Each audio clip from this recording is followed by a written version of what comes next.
नमस्कार। प्रादेशिक समाचार के साथ मैं उदय शंकर झा। पहले मुख्य समाचार। भारतीय निशानेबाज अवनी लेखारा ने टोक्यो पैरालंपिक में पहला स्वर्ण पदक जीतकर इतिहास रचा। प्रधानमंत्री नरेंद्र मोदी ने असाधारण खेल प्रदर्शन के लिए दी बधाई। प्रधानमंत्री ने दवाई भी कड़ाई भी का मंत्र दोहराते हुए कोविड रोधी टीका लगवाने का किया आग्रह। राज्य में 1 करोड़ से अधिक लोगों को मिली पहली डोज।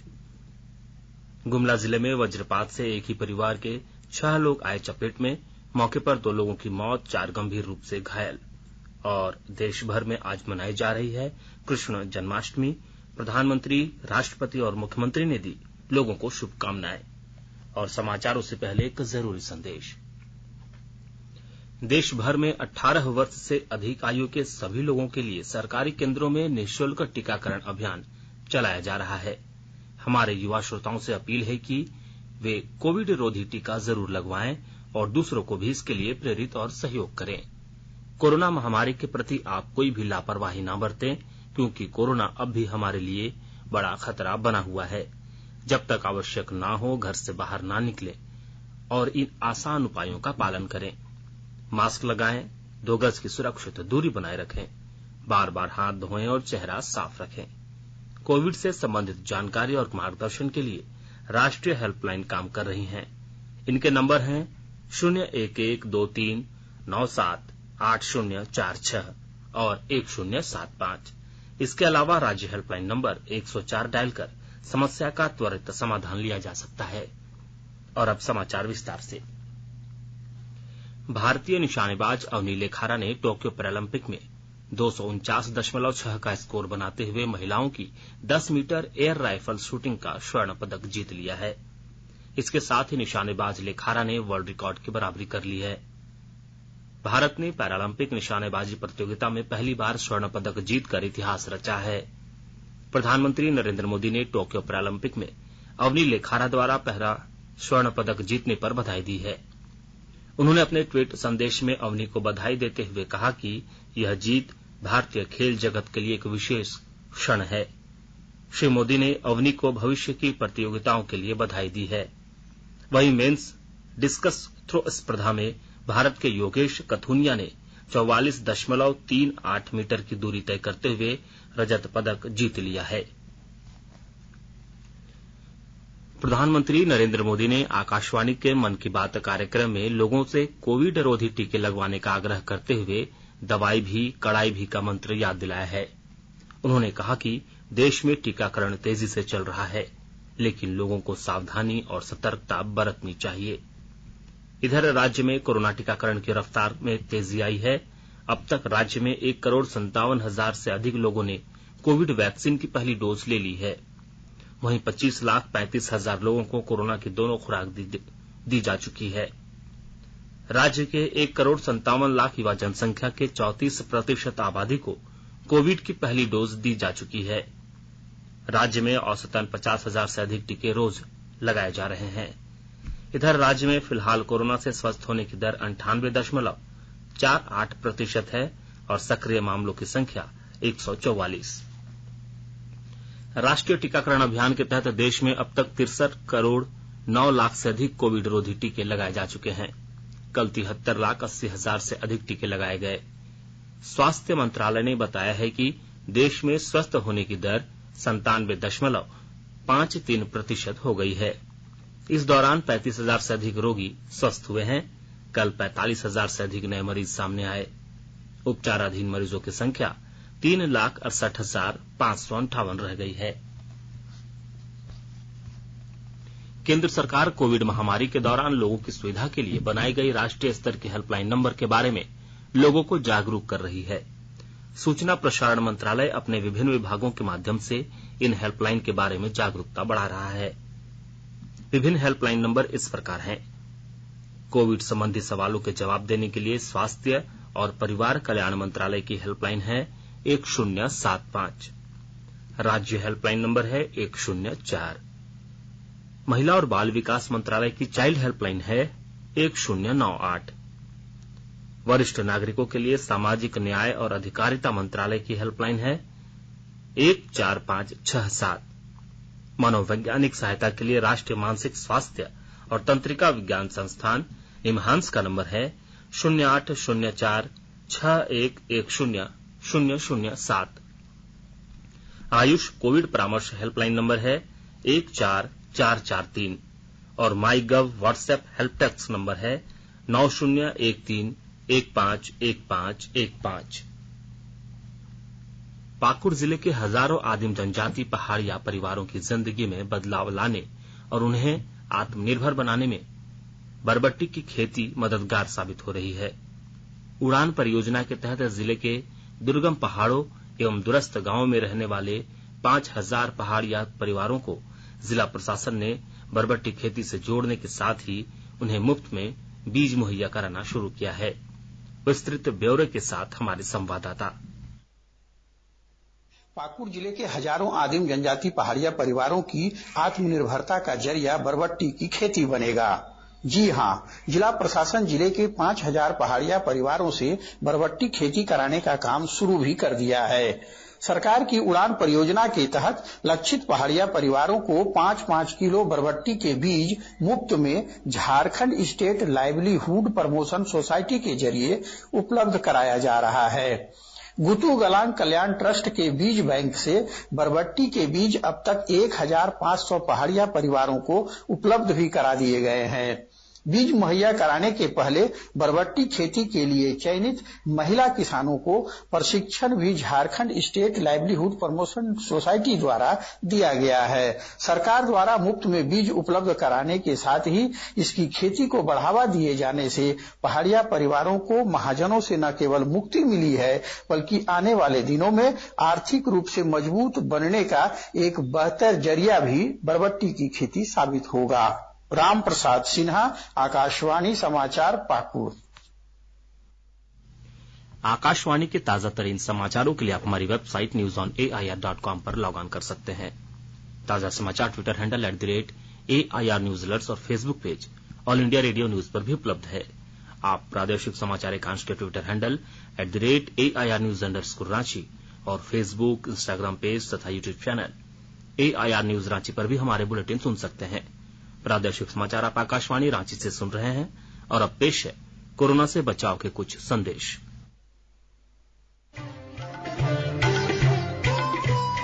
कोविड-19 से बचाव और सुरक्षित रहने के 3 उपाय।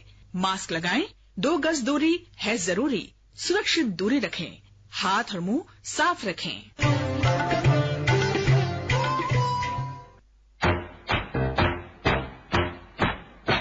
चलो मिलकर एक शुरुआत करें, चलो एक फैसला आज करें, मास्क नहीं तो टोकेंगे, कोरोना को रोकेंगे, चलो एक इरादा करते हैं, चलो कुछ वादा करते हैं, मास्क नहीं तो टोकेंगे, कोरोना को रोकेंगे।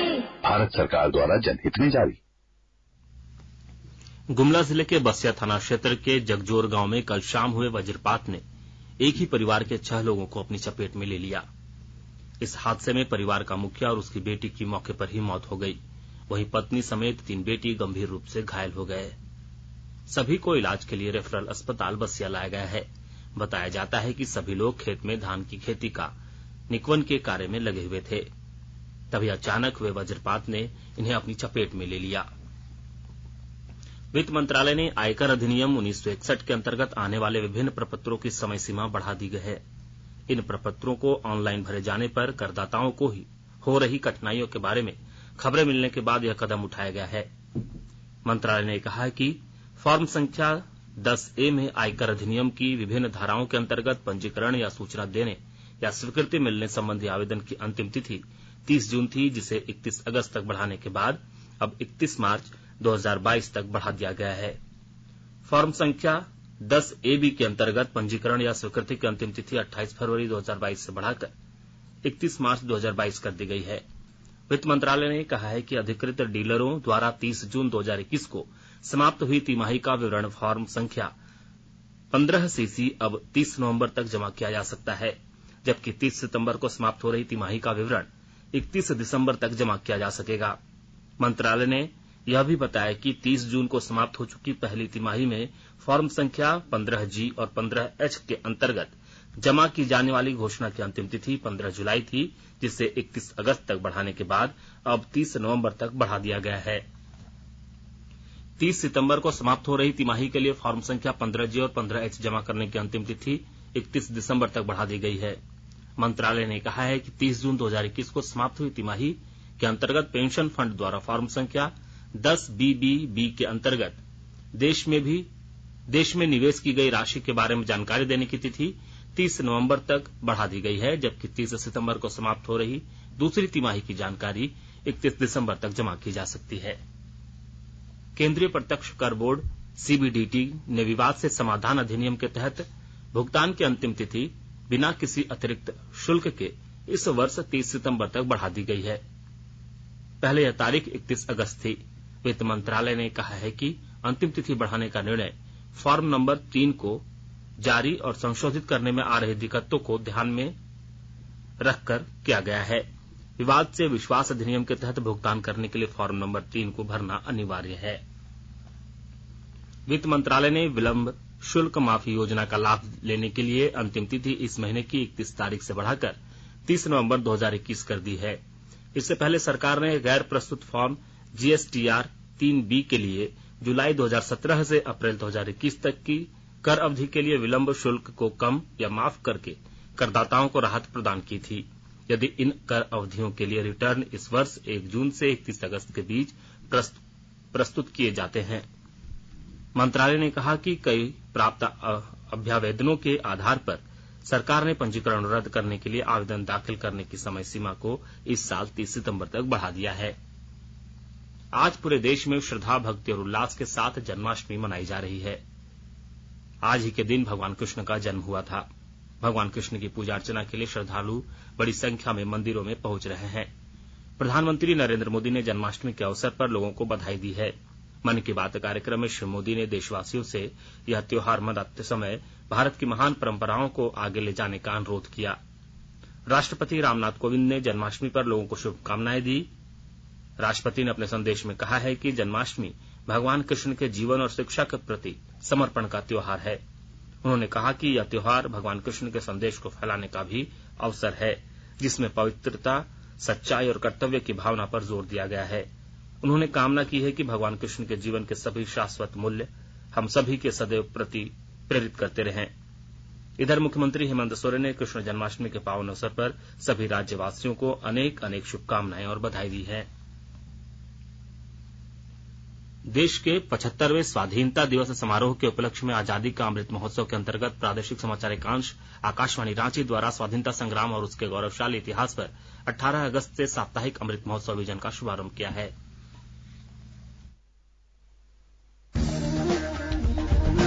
आजादी के 75 वर्षों का पर्व अमृत महोत्सव प्रत्येक बुधवार शाम 7 बजे प्रसारित होने वाले प्रादेशिक समाचार के दौरान पूछे गए प्रश्न का सही उत्तर देने वाले प्रथम 10 प्रतिभागियों में से लकी ड्रॉ द्वारा चुना हुआ एक प्रतिभागी इनाम का हकदार होगा।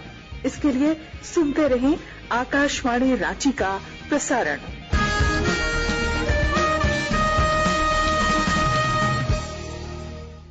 और अब सुनते हैं अखबारों की सुर्खियां। राज्य से प्रकाशित होने वाले लगभग सभी अखबारों ने टोक्यो पैरालंपिक में भावनाबेन पटेल के राष्ट्रीय खेल दिवस के मौके पर रजत पदक जीतने और आज कृष्ण जन्माष्टमी को धूमधाम से मनाने की खबर को प्रमुखता से प्रकाशित किया है। प्रभात खबर ने झारखंड में कोरोना टीका लेने वालों की संख्या 1 करोड़ पार को पहली लीड खबर बनाया है। हिन्दुस्तान ने चतरा में कोल साइडिंग पर बमबारी और फायरिंग की खबर को पहली सुर्खी बनाया है। दैनिक भास्कर ने राज्य में दवा उद्योग लगाने पर सरकार 20% सब्सिडी देगी की खबर को पहले पन्ने पर लिया है। दैनिक जागरण ने राज्य में न्यायिक पदाधिकारियों के तबादले की खबर को प्रमुखता से प्रकाशित किया है। वहीं रांची एक्सप्रेस ने प्रधानमंत्री नरेंद्र मोदी की मन की बात कार्यक्रम में अपने पर्वों को मनाने और उसकी वैज्ञानिकता को समझने की खबर को पहले पन्ने पर जगह दी है। अंग्रेजी दैनिक द टाइम्स ऑफ इंडिया और हिन्दुस्तान टाइम्स ने काबुल एयरपोर्ट पर हुए हमले की खबर को पहले पन्ने पर जगह दी है। अंत में मुख्य समाचार एक बार फिर। भारतीय निशानेबाज अवनी लेखारा ने टोक्यो पैरालंपिक में पहला स्वर्ण पदक जीतकर इतिहास रचा। प्रधानमंत्री नरेंद्र मोदी ने असाधारण खेल प्रदर्शन के लिए दी बधाई। प्रधानमंत्री ने दवाई भी कड़ाई भी का मंत्र दोहराते हुए कोविड रोधी टीका लगवाने का किया आग्रह। राज्य में 1 करोड़ से अधिक लोगों को मिली पहली डोज। गुमला जिले में वज्रपात से एक ही परिवार के 6 लोग आए चपेट में, मौके पर 2 लोगों की मौत, 4 गंभीर रूप से घायल। और देश भर में आज मनाई जा रही है कृष्ण जन्माष्टमी। प्रधानमंत्री, राष्ट्रपति और मुख्यमंत्री ने दी लोगों को शुभकामनाएं। इसके साथ ही आकाशवाणी रांची से प्रादेशिक समाचार का यह बुलेटिन समाप्त हुआ। नमस्कार। घर में रहिए, सुरक्षित रहिए और सुनते रहिए आकाशवाणी।